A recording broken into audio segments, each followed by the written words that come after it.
शादी थी, ढोल बज रहे थे, डीजे पर गानों की फरमाइशें चल रही थी, पंडाल रोशनी से जगमगा रहा था। खुशबूदार फूलों की सजावट, रंग बिरंगी लाइटें, चमचमाते कपड़े और कैमरों की फ्लैश लाइट, सब कुछ परफेक्ट था। बस एक चीज मिसिंग थी, दूल्हा और दुल्हन। और तभी अचानक माहौल बदला, समर्थकों की एंट्री और नारेबाजी की सुनामी आई। जैसे ही खबर फैली कि हनुमान बेनीवाल और नरेश मीणा की समर्थक पंडाल की ओर बढ़ रहे हैं, भीड़ में खलबली मच गई। देखते ही देखते पूरा पंडाल जिंदाबाद जिंदाबाद के नारों से गूंज उठा। कुछ लोग मोबाइल निकालकर वीडियो बनाने लगे, कुछ सेल्फी लेने लगे, तो कुछ सीधा मंच की ओर दौड़ पड़े। शादी का माहौल पल भर में राजनीतिक रैली में बदल गया। डीजे पर बज रहा रोमांटिक गाना अचानक बंद हुआ, डीजे वाले को इशारा मिला, माइक दो, और फिर जो हुआ वो इतिहास बन गया। मंच से सांसद महोदय की आवाज गूंजी, हमें राजनीतिक रूप से मजबूत होना है। भीड़ चिल्लाने लगी, जिंदाबाद जिंदाबाद। अगर जाट के साथ मीणा, एससी और मुस्लिम एक हो जाएं तो सीधे 1,40,000 वोट हमारे। अब तो माहौल पूरी तरह चुनावी हो चुका था। इसके बाद सांसद महोदय ने पूरे नाटकीय अंदाज नरेश मीणा को आगे बुलाया। भीड़ थम गई, कैमरे ऑन हो गए और ऐलान हुआ, नरेश मेरा छोटा भाई है।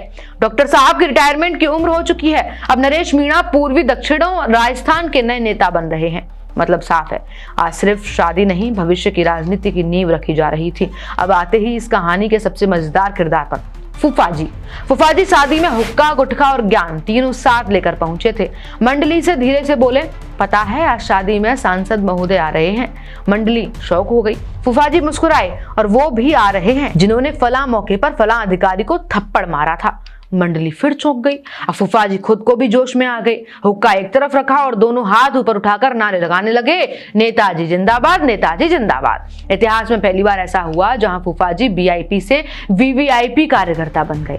इधर स्टेज पर नेता जम चुके थे, उधर दूल्हा दुल्हन सोच रहे थे, ये हमारी शादी है, चुनावी सभा। घराटी जल्दी जल्दी जीमने लग गए। बाराती तोरण में देरी को अपना हक समझ बैठे और मंच पर बस नेता, समर्थक और नारे और भाषण होने लगे।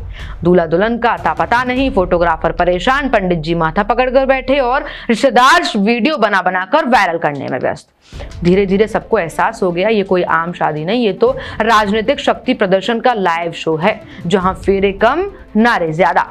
वरमाला से पहले वोटों का गणित चल रहा था। लोग कहते सुने गए, ऐसी शादी ना देखी ना सुनी। ये शायद देश की पहली शादी होगी जहां दूल्हा दुल्हन से पहले नेता मंच पर पहुंचे, जहां फूफाजी भी कार्यकर्ता बन गए और जहां शादी का मंडप राजनीति का अखाड़ा बन गया। सच में शादी कम, चुनावी सभा ज्यादा थी। इतना चुनावी सभा तो शायद जब प्रधानमंत्री नरेंद्र मोदी भी किसी की शादी में जाते हैं तो नहीं महसूस होती। दो सवाल हैं, कि क्या वाकई किसी की शादी को कोई चुनावी सभा बना देना जरूरत थी, या फिर किसी शादी में पहुंचकर चुनावी सभा का शो कर देना इनको इंपॉर्टेंट लगा। बाकी आप क्या कुछ सोचते हैं इस पूरी खबर को लेकर, इस पूरी जानकारी को लेकर कमेंट बॉक्स में जरूर बताइए। और तमाम ऐसी अपडेट्स के लिए देखते रहिए अपडेट इंडिया में आपके साथ कृपा उपाध्याय।